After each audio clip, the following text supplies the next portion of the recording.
میرے نبی پاک صلی اللہ تعالیٰ علیہ وسلم نے فرمایا ہر چیز اپنے رب سے مانگ، ہر چیز مانگ، ہر چیز مانگ۔ یا رسول اللہ کیا کچھ؟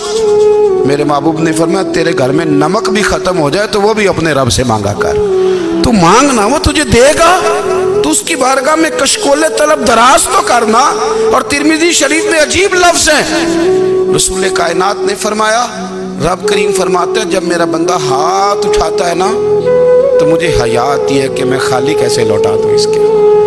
اتنے بڑے بادشاہ کی بارگاہ میں، او بھائی لوگوں سے عزتیں تلاش کرتے ہو تو وہ کیا تمہیں عزت دیں گے؟ وہ تو کل اچھا کہتے ہیں پرسوں برا کہنے لگ جاتے ہیں۔ لوگوں کے سامنے گڈ بک میں آنا چاہو گے تو وہ تو سویرے تمہارے بارے میں کچھ کہیں گے، شام کچھ اور کہیں گے۔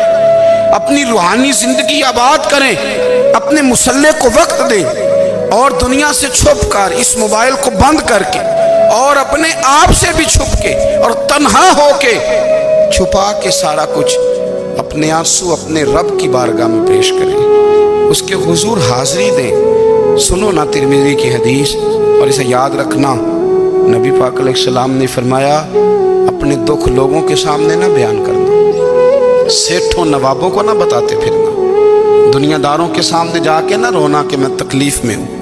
فرمایا اگر دنیا داروں کو دکھ بتاؤ گے رب تمہیں کبھی غنی نہیں کرے گا۔ اور لوگ ہیں کہ الٹا مذاق اڑائیں گے۔